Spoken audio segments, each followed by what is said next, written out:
আল্লাহর কাছে শুধু কোরবানির বস্তুটা পৌঁছে না, রক্ত পৌঁছে না, মাংস পৌঁছে না, আমি আল্লাহর কাছে একমাত্র পৌঁছে মানুষের নিয়ত।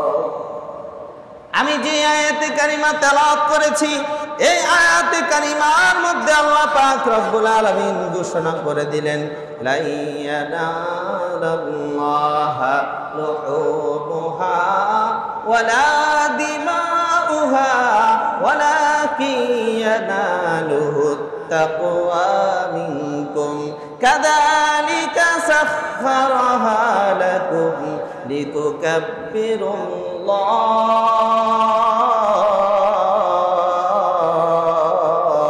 আল্লাহু আকবার। আলা মা হাদাকুম ওয়া বাশশিরিল মুহসিনিন। আল্লাহু আকবার বলেন। আল্লাহ ডাক দিয়ে বলেন, বান্দা তোমার কুরবানির বস্তু আমি আল্লাহর নিকট পৌঁছে না। লা ইয়ানালাল্লাহা লুহুমুহা, লুহুমুহা মানে গোশত। আল্লাহ তাগিদ দিয়ে বলেন, কখনোই না, কখনোই না, আমি আল্লাহর নিকট গোশত পৌঁছে না। ওয়ালাকিন ইয়ানালুহুত তাকওয়া, লা ইয়ানালাল্লাহা লুহুমুহা গোশত পৌঁছে না। ওয়ালা দিমাউহা, দিমাউন মানে রক্ত। আল্লাহ সরাসরি কোরআনের মধ্যে ঘোষণা করে দিলেন, আল্লাহ ঘোষণা করে দিলেন, লুহুমুহা রক্ত পৌঁছে না, গোশত পৌঁছে না, লুহুমুহা লুহুমুহা গোশত পৌঁছে না, ওয়ালা দিমাউহা রক্ত পৌঁছে না, ওয়ালাকিন ইয়ানালুহুত তাকওয়া মিনকুম কাযালিকা সাখখারাহা লাকুম লিতুকাব্বিরুল্লাহা আলা মা হাদাকুম। আল্লাহ বললেন কি পৌঁছে, ওয়ালাকিন ইয়ানালুহুত তাকওয়া মিনকুম, আমি আল্লাহর নিকট বান্দার একটা জিনিস পৌঁছে, ওয়ালাকিন ইয়ানালুহুত তাকওয়া, বান্দার তাকওয়া কতটুকু এটাই আমার কাছে পৌঁছে। আচ্ছা, তাকওয়াটা কি দেখা যায়? তাকওয়া দেখা যায়? জ্বরও তো দেখা যায় না। জ্বর কি দেখা যায়? দেখা যায় না। তাকওয়া দেখা যায় না,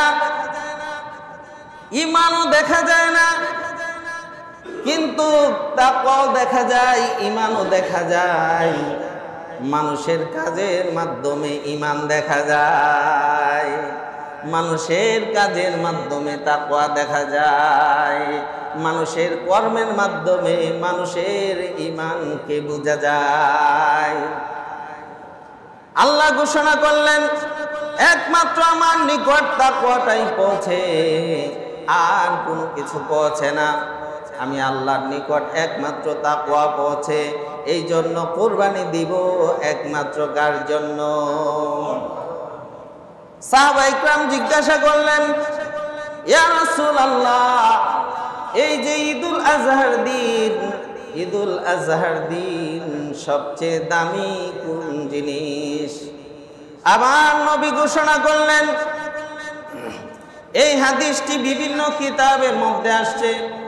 নবীজি সাল্লাল্লাহু আলাইহি ওয়াসাল্লাম বললেন, মা আমিলা ইবনে আদম মিন আমালিন ইয়াওমান নাহারি আহাব্বা ইলাল্লাহ মিন ইহরাকিদ দাম আহাব্বু ইলাল্লাহ।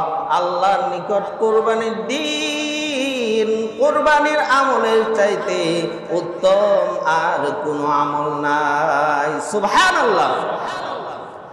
আল্লাহর নবী বলেন, উম্মতেরা শুনিয়া নাও, আহাব্বু ইলাল্লাহ, কুরবানির দিন আল্লাহর নিকট সবচেয়ে প্রিয় আমল হচ্ছে আহাব্বু ইলাল্লাহ মিন ইহরাকিদ দাম। কুরবানির দিন আল্লাহর নিকট সবচেয়ে প্রিয় আমল হচ্ছে কুরবানি দেওয়া। সাহাবা ইকরাম প্রশ্ন করলেন, ইয়া রাসূলুল্লাহ, ইয়া হাবিবাল্লাহ, আল্লাহর নবী গো, কুরবানি দিলে কি লাভ হবে? আমার নবী ডাক দিয়ে বলেন, ও সাহাবায়ে কেরাম শোনো, ওয়া ইন্নাহু লায়াতি ইয়াউমাল কিয়ামা। কুরবানি দিলে কি লাভ শোনো শোনো ও সাহাবায়ে কেরাম, তামাম দুনিয়ার উম্মতদেরকে শুনে দাও। কুরবানির দিন যদি তুমি কোরবানি করো, কিয়ামতের দিন এই কোরবানির বস্তু তোমার পক্ষে সাক্ষী দিবে। সুবহানাল্লাহ। আল্লাহু আকবার, আল্লাহু আকবার, লা ইলাহা ইল্লাল্লাহ, আল্লাহু আকবার, আল্লাহু আকবার, ওয়ালিল্লাহিল হামদ। আল্লাহু আকবার, আল্লাহু আকবার, লা ইলাহা ইল্লাল্লাহ, আল্লাহু আকবার, আল্লাহু আকবার, ওয়ালিল্লাহিল হামদ। বলছিলাম সাহাবায়ে কেরাম জিজ্ঞাসা করলেন, ইয়া রাসূলুল্লাহ, ইয়া হাবিবাল্লাহ, আল্লাহর নবী গো, কি উপকার হবে এই কুরবানি দিলে? নবীজি সাল্লাল্লাহু আলাইহি ওয়াসাল্লাম বললেন, ওয়া ইন্নাহু লায়াতি ইয়াউমাল কিয়ামা। আল্লাহর নবী বললেন, ওয়া ইন্নাহু লায়াতি ইয়াউমাল কিয়ামাতি বিকুরুনিহা ওয়া আশআরিহা। আল্লাহর নবী বললেন, কিয়ামতের দিন এই পশুর শিং এবং এই পশুর খুঁড়াগুলি, এই পশুর হাড্ডিগুলি আল্লাহর দরবারে, এই পশুর হাড্ডিগুলি শিংগুলি মানুষের পক্ষে সাক্ষী দিবে। ওয়া ইন্নাহু লায়াতি ইয়াউমাল কিয়ামাতি বিকুরুনিহা ওয়া শাআরিহা ওয়া আজলাফিহা ওয়া ইন্নাদ দামা লায়াকাউ মিনাল্লাহি বিমাকানিন ক্বাবলা আন ইয়াকা বিল আরদি ফাতিবু বিহা নাফসা। সাহাবায়ে কেরাম প্রশ্ন করলেন, وقال أصحاب رسول الله صلى الله عليه وسلم, হে আল্লাহর রাসূল, ইয়া রাসূলুল্লাহ, মা হাযিহিল আযাহি, আমরা যে কুরবানি করব এই কুরবানিটা কার? এই কুরবানিটা কি? আল্লাহর নবী বললেন, ও সাহাবায়ে কেরাম শুনো, قال سنة أبيكم إبراهيم। সুবহানাল্লাহ।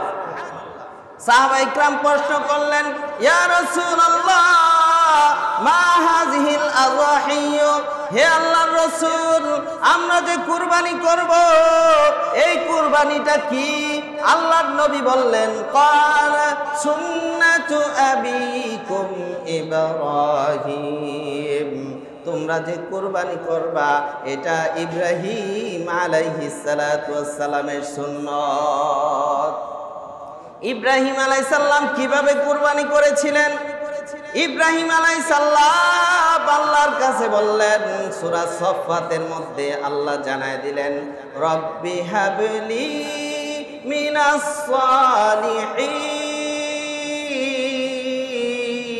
সালিহিন। আল্লাহু আকবার।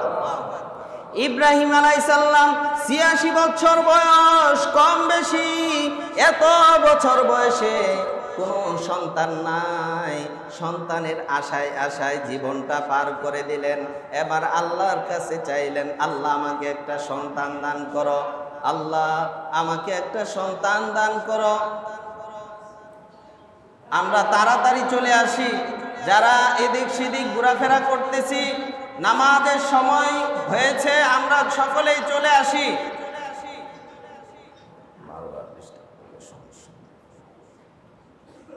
ইব্রাহিম আলাইহিস সালাম আল্লাহর কাছে বললেন, আল্লাহ আমাকে একটা সন্তান দান করো। আল্লাহ পাক রব্বুল আলামিন একটা সন্তান দান করলেন। এমন একটা সন্তান পৃথিবীর বুকে, এমন সুন্দর সন্তান আর আসবে না। সুবহানাল্লাহ। যেই সন্তানের বংশ থেকে আমার নবী জন্মগ্রহণ করেছেন, হযরত ইসমাঈল আলাইহিস সালামের মতো একটা সন্তান দান করলেন।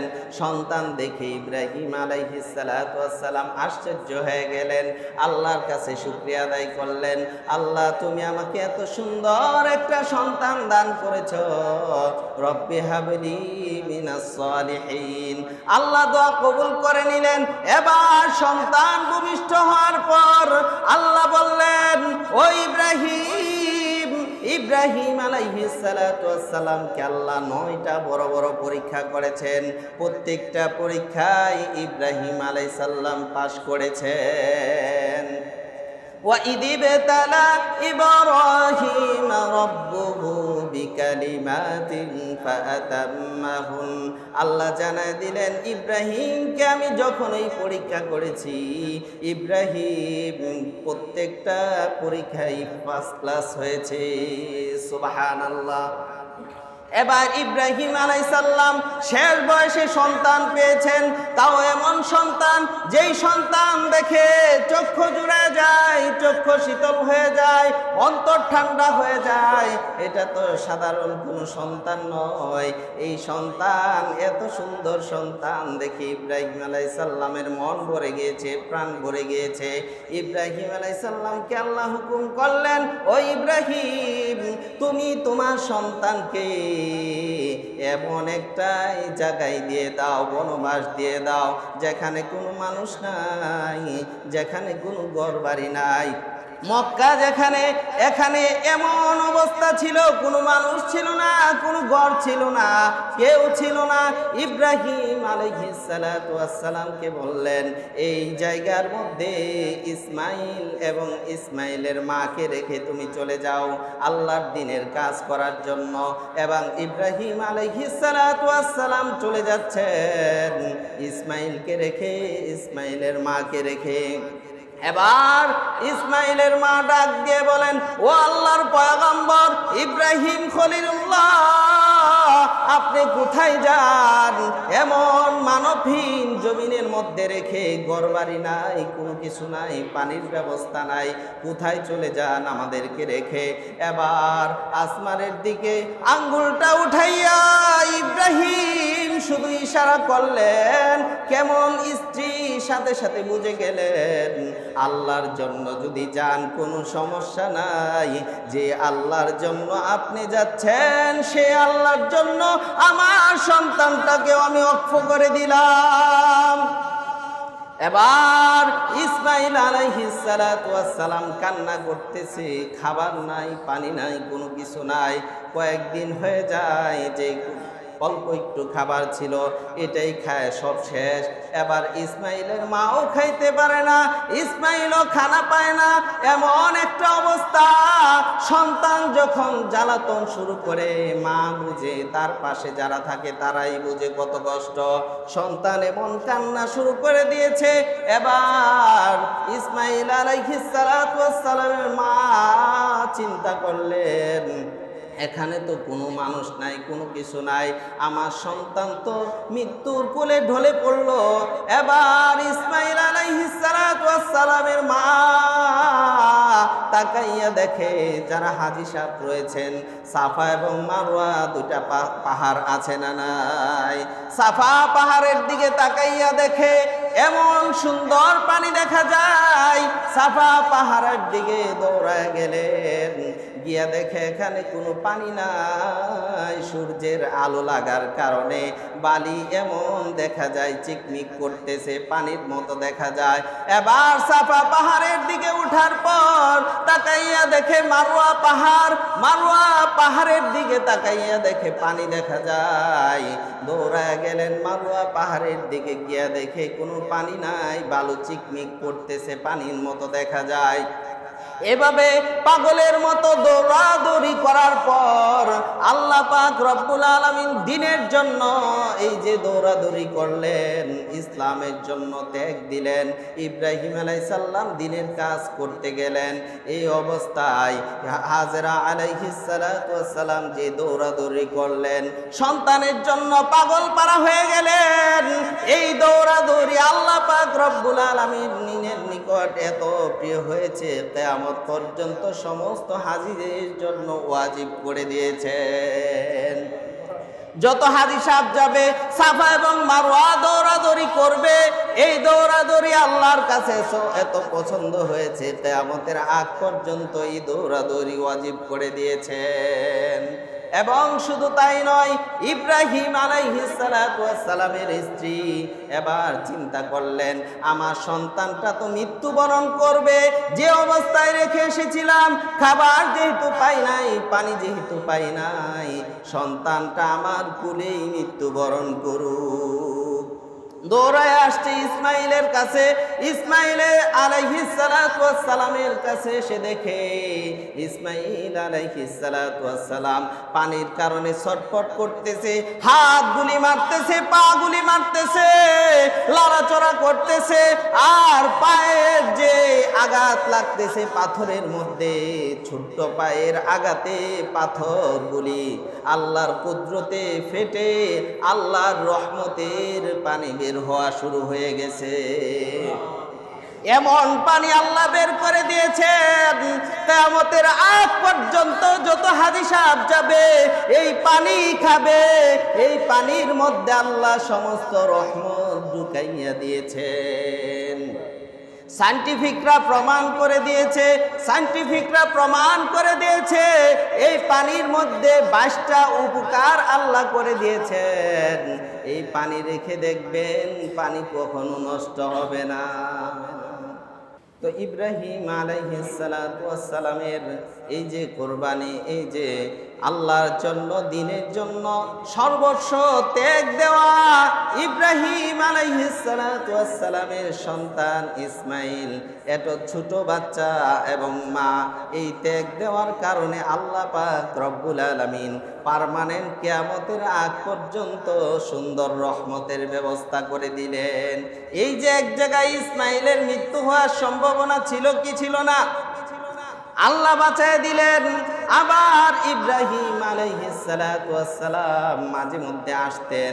এখানে আরো অনেক লম্বা ইতিহাস, এখানে বিশাল বস্তি হয়ে গেছে। ইসমাইল আলাইহিস সালাম রাজ শাহজাদার মতো এখানে লালিত পালিত হচ্ছে, এমন আদরে লালিত পালিত হচ্ছে।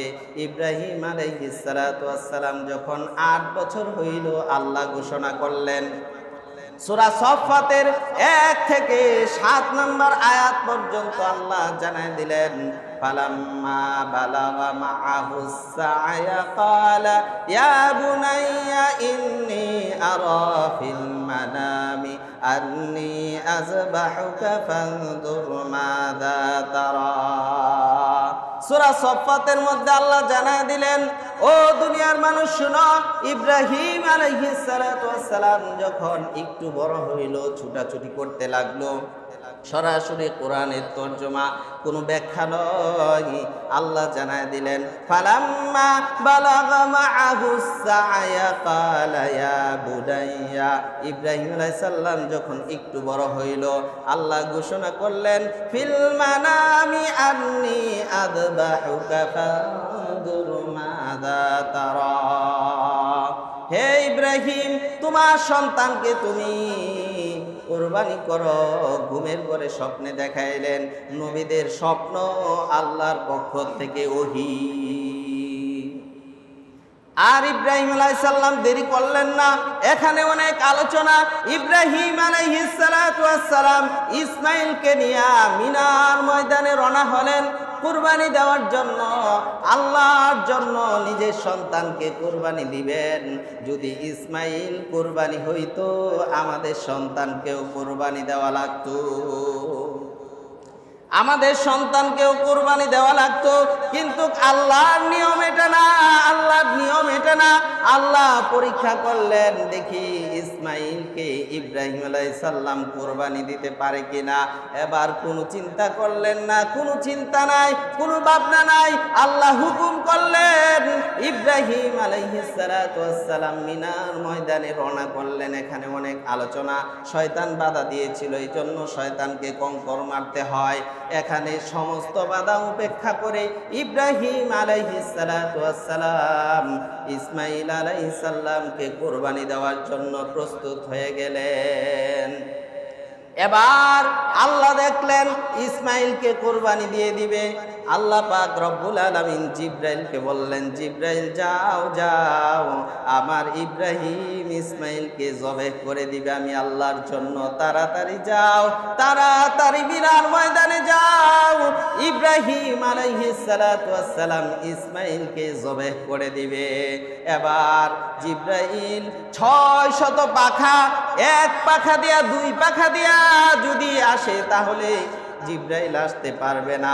600 পাখা দিয়া মিনার ময়দানে একটা টান দিলেন, সুবহানাল্লাহ। ইসমাইল আলাইহিস সালাতু ওয়াস সালাম ইসমাইল আলাইহিস সালাতু ওয়াস সালামকে কুরবানি দিয়ে দিবে। ছুরি এবং গলার মাঝখানে যাইতে কয় সেকেন্ড লাগবে? 1 সেকেন্ডও লাগবে না। আল্লাহ পাক রব্বুল আলামিন জান্নাত থেকে একটা দুম্বা দিয়ে দিলেন, একটা লোহা দিয়ে দিলেন। এবার ইব্রাহিম আলাইহিস সালাতু ওয়াস সালাম ছুরি চালাইতে লাগলেন। ইব্রাহিম আলাইহিস সালাম যখন ছুরি চালাইতে লাগলেন, জিব্রাইল একবার আল্লাহু আকবার বললেন, সেই সিদরাতুল মুনতাহা থেকে আল্লাহু আকবার বললেন। ইব্রাহিম আলাইহিস সালাম চিন্তা করলেন, এখানে কেউ নাই, মানুষ নাই, কোথা থেকে আওয়াজ আসলো আল্লাহু আকবার। এবার চিন্তা করলেন, রহমতের ফেরেশতা ছাড়া এখানে আর কেউ হতে পারে না।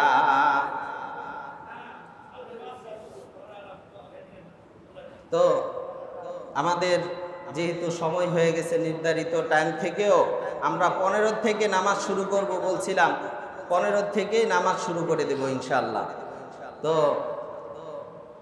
আল্লাহ তাআলা যেন আমাদেরকে সুন্দরভাবে কোরবানি করার তৌফিক দান করেন, আল্লাহুম্মা আমিন। তো আমরা আজকে ঈদের নামাজ পড়ার জন্য আসছি। বিশেষ করে আমরা কোরবানি করব এবং আমাদের কোরবানির বস্তু জবেহ করার আগে আমাদের নিয়তকে শুদ্ধ করে নিব, নিয়তকে শুদ্ধ করে নিব। এবং মাদ্রাসার জন্য আপনারা প্রতি বছর মাদ্রাসার জন্য প্রতি বছর আপনারা চামড়া দিয়ে থাকেন, গোশত দিয়ে থাকেন, সব সময় আপনারা দেন, এবারও ইনশাআল্লাহ দিবেন আপনাদের মন থেকে।